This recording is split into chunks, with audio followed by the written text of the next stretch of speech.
Salut amis sportifs et bienvenue sur Congo Sport Télévision qui vous présente l'invité de la semaine. Cette semaine, nous sommes allés à la rencontre de Prince Vini Ibarra Doniama, l'attaquant du Diable Rouge qui évolue du côté de l'Azerbaïdjan. Et nous allons avec lui parler des débuts de sa carrière. Où a-t-il débuté sa carrière? Nous allons aussi parler de son périple qu'il a mené en Azerbaïdjan en passant par le Gabon, la Tunisie, l'Algérie, le Qatar. En tout cas, c'est un globe-trotteur. Nous allons le découvrir à travers cette émission. Nous n'oublierons pas de faire un comeback sur les éliminatoires de la CAN 2021, notamment dans le groupe où le Congo est logé. Vous savez que le Congo a fort à faire avec le Sénégal et la Guinée-Bissau, mais a déjà disputé 4 matchs et se positionne à la 2e place. Avec Prince Vini Ibarra, nous allons décortiquer cette actualité-là pour voir quelles sont les chances de réussite des Diables Rouges, parce que l'homme tient à participer à la CAN. Ce sera donc pour la première fois. En tout cas, sans plus tarder, avec nous sur ce plateau, Prince Vini Ibarra. Bonjour Vini. Bonjour Monsieur Benka. Alors, comment vous sentez-vous? Je me sens en pleine forme. Alors, vous êtes venu passer les vacances au pays. Alors, ça se passe bien déjà? Oui, ça se passe très bien. Je suis avec ma famille. Tout se passe à merveille. Alors, chers amis téléspectateurs, Prince Ibarra est déjà ici, il est en forme et il va répondre aux questions de Congo Sport. Alors, première question, Prince, vous êtes un joueur de nationalité congolaise, mais certains pensent que vous êtes un binational. Alors, où et quand avez-vous débuté votre carrière? Bon, d'abord, pour commencer, je ne suis pas un binational. Je suis un international congolais, je suis né au Congo. Et j'ai débuté ma carrière à l'AS Mbako en 2011. Et après, en 2012, j'ai eu à intégrer la sélection des U17 avec le coach Diodowski. Et du coup, même cette année, j'ai eu à jouer au club de GST de Talanga, Jeunesse Sportive de Talanga. Alors, vous l'avez donc bien entendu, Prince Vini Ibarra n'est pas un joueur binational. Il est né ici à Brazzaville au Congo et il a commencé sa carrière sur place au Congo. Mais Prince, après, vous avez eu la chance de sortir du pays et la première destination, c'était le Gabon. Et dans quel club avez-vous joué au Gabon et c'était au courant quelle année? Bon, après ma saison à la Jeunesse Sportive de Talangaï, j'avais eu un Congolais au nom de Guélor. Et c'était un agent et il m'a eu des contacts au Gabon. Et du coup, j'étais parti là-bas en 2014 où j'ai fait, bon, disons une demi-saison où j'avais fait 6 matchs et 6 buts. Et du coup, j'étais sollicité à un club tunisien. Et c'est là où j'étais parti là-bas. Et là-bas aussi, tout ça s'est bien passé parce que j'ai fait que 8 mois.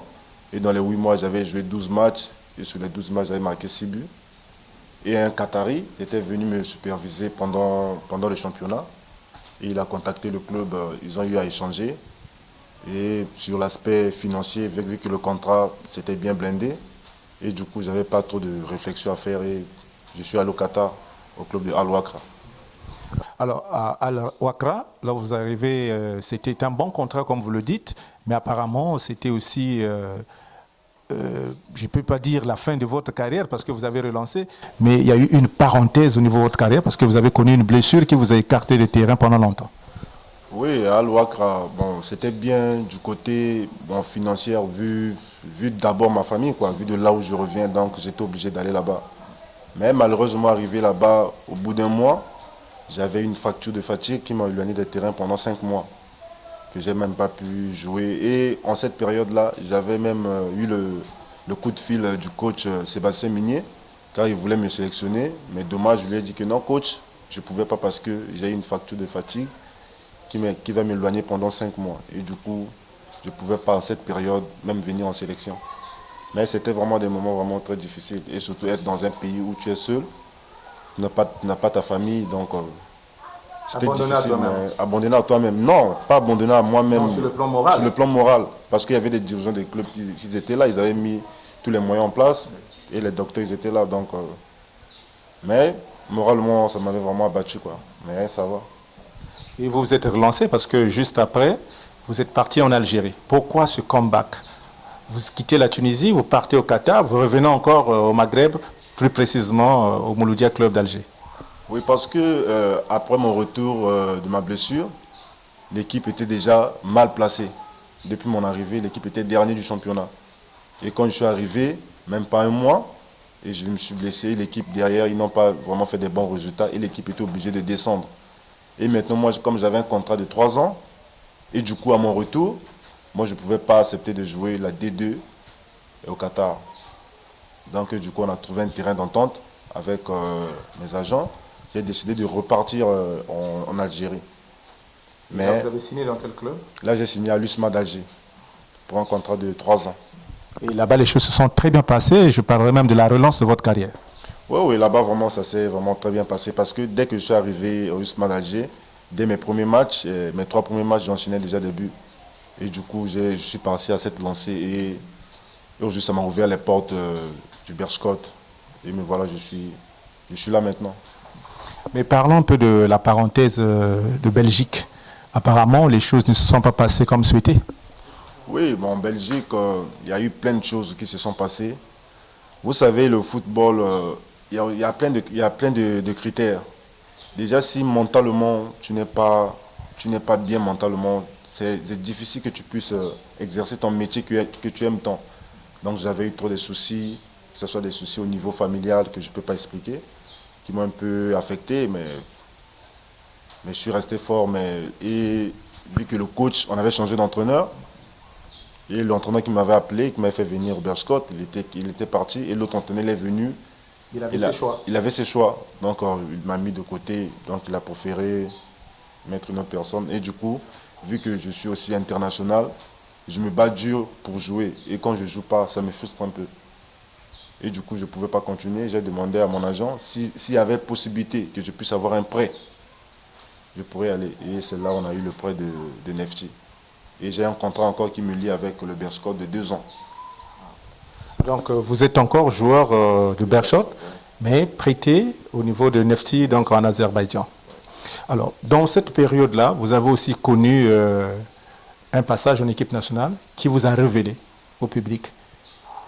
Dites-nous, quand est-ce que remonte la première sélection de Vini Ibarra? Ma première sélection remonte à l'époque de Pierre Lechantre, quand j'étais encore en Tunisie, là où son préparateur physique il était venu me superviser à l'entraînement. Il était venu suivre notre entraînement parce que le préparateur physique, c'est un Tunisien. Donc il m'avait vu pendant la séance, il m'a dit, j'ai vu, tu as des qualités, tu bouges très bien. Je vais voir avec le coach parce qu'on veut construire une équipe où il y aura des jeunes. Parce que quand les anciens ils seront fatigués, que les jeunes prennent le relais. Donc tout a commencé en cette période, en 2016 je crois bien. Mais vous avez finalement eu votre chance avec le coach Valdo, qui vous a entièrement fait confiance. Oui, Valdo m'a fait appel, parce qu'à cette période-là, vraiment, j'étais en forme. J'étais en forme, et du coup, quand je suis venu, la première des choses que j'avais en tête, j'ai dit, bon, c'est un nouveau entraîneur, il m'a fait appel parce qu'il a confiance. Donc je dois lui montrer de quoi je suis capable. Et c'est pour ça que je venais avec l'idée que je viens là, c'est juste pour marquer, pas autre chose. Et c'est ce qui est arrivé parce que vous commencez tambour battant contre le Libéria, un match où il y avait un grand public à Massambédéba et nombreux vous ont découvert grâce à cet exploit que vous avez réalisé. Oui, parce que c'était un match d'abord très capital pour le pays et très capital pour moi-même aussi, pour mon image. Parce que là, si je passais à côté, là, ça allait être pas bien pour moi, surtout vu que je connais comment la mentalité de nous, les Congolais. Donc, c'était juste ça, quoi, de venir, de me battre, de mouiller le maillot et de marquer. C'était ça. Puisque vous avez décidé de marquer, vous ne l'avez pas seulement fait à l'aller, vous l'avez aussi réédité au retour face au Libéria. Oui, c'était déjà dans ma thèse. J'ai dit que non, je dois marquer tous les matchs que je vais venir, je dois marquer. Parce qu'au fur et à mesure que je marque des buts, mon compte aussi, ça augmente. Que ce soit au niveau de mon club, au niveau de la sélection. Donc, c'est ça. Et au final aussi, j'ai fait mes 2 matchs et marqué 2 buts. Donc, j'étais vraiment très content de moi-même. Et je dirais aussi merci au sélectionneur de m'avoir fait encore, je peux dire comment... Confiance, quoi. Alors, les choses se sont mal passées par la suite, hein. Pas pour vous, mais pour l'équipe nationale, puisque nous avons raté la qualification au Zimbabwe. Maintenant, il fallait repartir sur les nouvelles bases, les éliminatoires donc, de la CAN 2021. Et là également, Valdo vous refait confiance. Vous arrivez. Il y a un match décisif au stade Massamba Déba contre la Guinée-Bissau. Comment est-ce que vous avez préparé ce match? Avec quel moral? Bon, le match en question, moralement, bon, j'écoutais pas mal des échos que non, Prince, c'est pas ça, c'est pas ça. Bon, moi en tant que personnellement, je me disais que non, moi je vais venir et je vais changer de langage. Les gens ne diront pas la même chose. Et du coup, quand je suis venu, même avec mes fans qui me contactaient, je les ai dit non, si vous avez confiance en moi, continuez encore en moi. Parce que quand je vais venir pour marquer.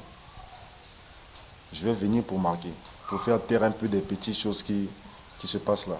Parce que je sais que ça vous fait mal, parce que vous me supportez, on est en train de vous critiquer, mais ayez toujours confiance. Et du coup, quand je suis venu aussi, c'était ça. J'ai marqué et tout le monde était d'accord. C'est ça. En tout cas, très bon match. Hein. Tout le monde se souvient encore de ce match Congo-Guinée-Bissau. En tout cas, le Congo a gagné avec la manière. 3-0 et une collaboration impeccable avec vos coéquipiers. Ouais, déjà, avec tous les coéquipiers, on s'entend très bien parce que c'est des amis où on a joué. On a joué tout petit, comme déjà Ngavoula, on était au centre ensemble, Ndoki et pas mal d'autres. Donc on s'entend très bien. Donc chez nous, il n'y a pas vraiment de difficultés, quoi. Alors, puisque c'était le match de la relance, parce que le Congo devait absolument prendre ses 3 points pour se positionner à la 2e place, mais le plus dur, c'était de battre les Swatini en aller comme au retour. À Brazzaville, il y a eu une victoire, mais un match nul du côté des Swatini. Ça n'a pas été une frustration pour vous? Oui, c'est une frustration pour nous parce qu'on voulait à tout prix déjà mettre notre pied déjà dans les phases finales de la Coupe d'Afrique. Là, ça nous a ralenti un peu. Parce qu'on avait cet objectif-là, nous tous en tant que joueurs, on avait eu à faire un meeting, on se disait les 2 matchs-là, c'est les matchs disons, de notre vie. Parce que jouer la Coupe d'Afrique, jouer la Coupe du Monde, jouer la Ligue des Champions, tout cela c'est des grandes compétitions. Donc c'est à nous. La génération qui était passée des Ndinga, d'Elvin, ça c'est leur génération. Ça c'est maintenant le nôtre. Donc on doit gagner les 2 matchs-là pour être qualifié. Mais dommage qu'on a, je peux dire qu'on est passé à côté. On est passé à côté sur les 6 points, on n'a eu que 4 points. Mais rien n'est encore fini. Il nous reste 2 matchs, un contre le Sénégal et la Guinée-Bissau. Donc on doit être conscient et on doit travailler dans nos clubs, travailler dur afin de répondre présent dans les 2 derniers matchs qui restent là pour obtenir notre qualification. Tout à fait. Puisque le Sénégal a déjà remporté ses 4 premiers matchs, se positionnant à la première place, d'office qualifié, le Congo aura donc fort à faire contre la Guinée-Bissau. Mais le match contre le Sénégal, c'est d'abord l'avant-match avant la Guinée-Bissau. Comment est-ce que vous vivez ce choc-là? Parce qu'en cas de victoire, le Congo est qualifié. Match nul, ça sera un peu problématique. Défaite, ça va encore peut-être empirer les choses. Oui, le Sénégal, c'est un gros morceau en Afrique. Tout le monde le connaît très bien. On a eu à jouer avec eux le match aller. On a perdu 2-0 à domicile. C'était chez eux. Mais là, maintenant, on va jouer chez nous. Au football, comme moi je dis toujours, au football, tout est possible. Parce qu'il y a des grandes nations, ils se sont fait surpris par des petites nations. Donc, c'est à nous maintenant de travailler, comme je dis, de travailler dur, d'être conscient, de savoir ce que vraiment on veut. Si on veut jouer cette CAN, c'est en commençant par ce match-là. Sinon, on doit l'aborder en étant bien concentré afin de pouvoir obtenir la victoire. Parce qu'on n'a pas besoin de faire un match nul. Parce que si on veut se qualifier, on est obligé de gagner. C'est ça. Et vous avez suivi, hein, le défi de Vini Ibarra, actuellement, c'est de battre le Sénégal. Et sans oublier que lorsqu'il dit qu'il faut battre le Sénégal, il a aussi son but au compteur. Oui, c'est tout à fait. Parce que je veux vraiment marquer contre le Sénégal, à tout prix. Qu'il pleut, qu'il neige. Donc ça va être comme ça. Voilà. En tout cas, la détermination du joueur est là. En tout cas, le public doit malheureusement, Vini, avec tout ce qui se passe, la pandémie du coronavirus, Covid-19, est en train de mettre le football en difficulté.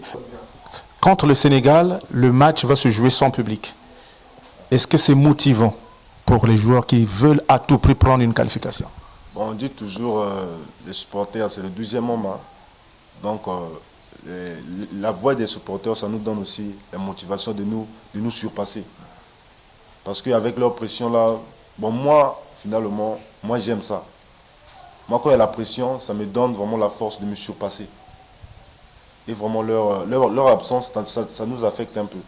Mais comme on est dans une période qui est très difficile, donc on est obligé de l'accepter, d'être comme ça et attendre le bon moment où tout va être débloqué et on pourra les voir à nouveau dans les tribunes. Avant de parler de vos projets, Prince Vini Ibarra, nous allons revenir un peu sur vos modèles. Vous êtes un attaquant atypique. Est-ce que vous vous êtes inspiré d'un modèle par le passé, que ce soit au niveau national ou à l'international? Bon, au niveau international, j'ai tous mes frères, depuis qu'on était tout petits, ils m'ont donné le surnom de Adebayor. Vu par ma taille et du coup, depuis tout petit, je marquais souvent des buts que de la tête. Donc ils m'ont donné ce surnom, c'est le joueur qui m'inspire beaucoup. Adebayor, je pense que c'est un grand nom du football africain et Vini Ibarra est sur les traces de ce grand géant. Le souhait pour nous, Congo Sport, c'est de vous voir qualifié à la CAN et de montrer de quoi est-ce que vous êtes capable parce que Adebayor, c'est un champion, hein, un grand champion qui a disputé la CAN et vous aussi, vous devez avoir cette opportunité-là. Oui, c'est mon objectif cette année, quoi. L'année qui va commencer là, c'est de jouer la CAN. Depuis le début de l'année, j'ai dit non, moi je dois jouer cette CAN. Et comme je l'avais dit à un média là, sur une interview, je les ai dit, même si je ne suis pas là, que je ne sois même pas sur les 11 qui commencent, mais je serai toujours là présent pour soutenir mes coéquipiers. Et une fois que je suis sur le terrain, je ferai le tout possible pour qu'on puisse se qualifier à cette CAN avec l'aide de mes coéquipiers. C'est ça. Alors, lorsque vous parlez de vos coéquipiers, aujourd'hui, vous formez un tout très cohérent.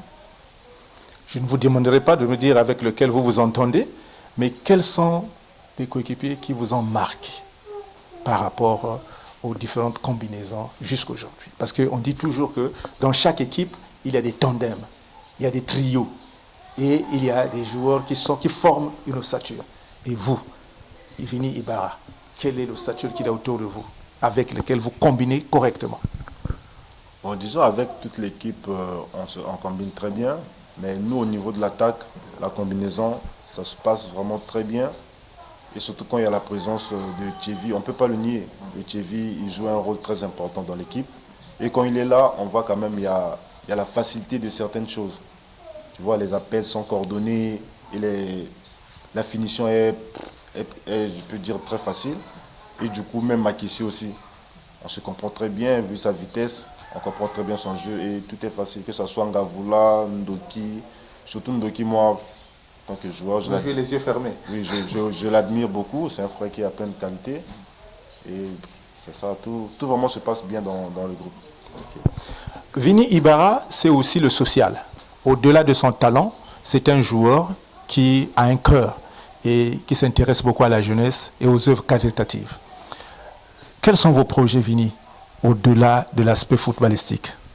Bon, mes projets, d'abord, vu mon pays a pas mal de problèmes, que ce soit au niveau social, parce que je sais il y a un manque, disons, côté nutrition, il y a d'autres familles qui sont en manque. Et moi, dans mon projet, c'est de venir en aide à ceux qui n'ont pas de quoi manger, aux jeunes qui n'ont pas de quoi pour commencer à jouer au foot. Donc c'est un peu ça. Et c'est ce que je demande toujours au bon Dieu de me donner toujours cette force et cette envie de venir en aide à ceux qui n'ont pas. Est-ce que vous avez déjà une fondation ou vous envisagez de créer une fondation? Bon, j'ai des associations avec mes amis de l'école qu'on a eu à faire un don de 30 bons à une école où j'ai fréquenté il y a longtemps. Bon, disons pour le moment c'est encore ça, mais il y a d'autres aussi, il y a d'autres associations aussi que je viens quand même contribuer un peu pour les aider. Pour le moment c'est encore ça. Mais je prie Dieu de me donner ce que je veux, comme ça de pouvoir faire des grandes choses, quoi. Pour ce qui est du soutien, Vini Ibarra, il y a plusieurs associations ou des regroupements de supporters qui vous soutiennent. Mais nous avons aussi une autre association qui a vu le jour, le MNPS, le Mouvement National pour le Progrès Sportif. Est-ce que vous avez déjà eu vent de cette association? Oui, bien sûr, je l'ai écouté parce que j'ai eu à rencontrer le président de cette association. Et on va essayer d'en parler et voir qu'est-ce qu'on pourrait faire à l'avenir, quoi. par cette occasion, j'ai eu la chance de rencontrer le président Chastel, le président de l'association. On a eu à échanger et on va voir ce qu'on pourrait faire à l'avenir.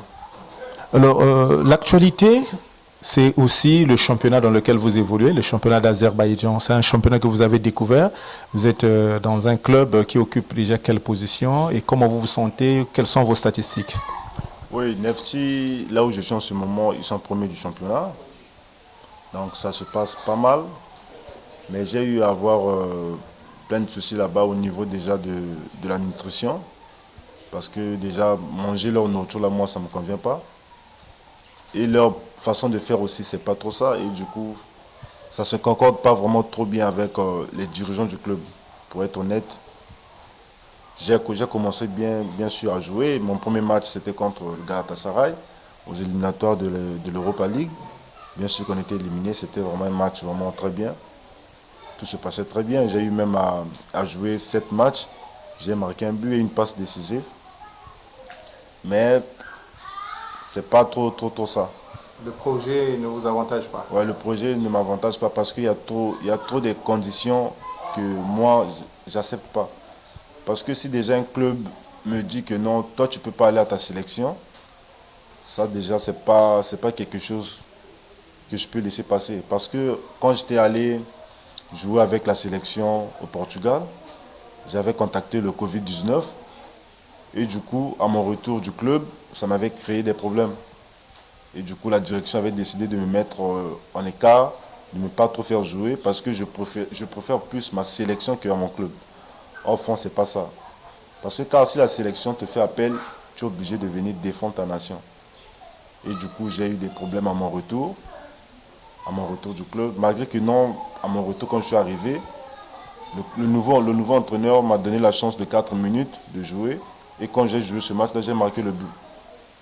Et après le match-là, il ne me fait plus confiance. Il ne me fait plus jouer. Tout ça, c'est dû parce que j'étais venu jouer en sélection. Donc j'ai mis la tête dure de venir jouer en sélection le match contre les Santini. Donc pour le moment, on a encore des petits soucis avec le club. On est en train de voir avec mes agents qu'est-ce qu'on va décider à la fin, quoi. Alors, nous sommes pratiquement à la fin de notre entretien. Vini, est-ce que vous avez un dernier mot? Si oui, à l'endroit de qui? Je vais d'abord dire merci au site Congo Sport et à M. BMK de m'avoir invité à leur émission. Donc j'étais vraiment très content de faire partie de cette émission et de dire merci au peuple congolais et aux supporters qui continuent toujours à croire à ces joueurs. Parce qu'on est là, on va toujours continuer à défendre notre pays. Que ce soit dans la joie ou dans le malheur, on serait toujours là. C'est ça. Nous voici donc arrivés au terme de cet entretien que nous avons eu avec l'attaquant de Diable Rouge, Prince Vini Ibarra Doniama. Vous avez suivi les réponses qu'il a données à nos questions. Ce sont vos évocations que vous avez d'ailleurs publiées sur notre page Facebook Congo Sport et qui aujourd'hui a redonné la joie aux supporters congolais qui n'hésitent plus à venir au stade parce qu'ils savent qu'il y a toujours un but d'Ibarra qui pourrait arriver. Merci Prince Vini Ibarra d'avoir été avec nous. Nous vous avons reçu dans le cadre de l'émission l'invité de la semaine. Merci à vous. Bon retour en Azerbaïdjan et nous disons aussi à nos téléspectateurs au revoir. Je suis Ben Kaubinson. Je vous retrouve la semaine prochaine avec un autre invité et je remercie ceux qui étaient derrière la caméra. Il s'agit donc de P. Malachik et Chastel Nzondo qui a collaboré avec nous, sans compter Paris Ossou qui a été en tout cas l'homme de tous les dossiers pour cette rencontre avec Prince Vini Ibarra. Au revoir et à la prochaine occasion.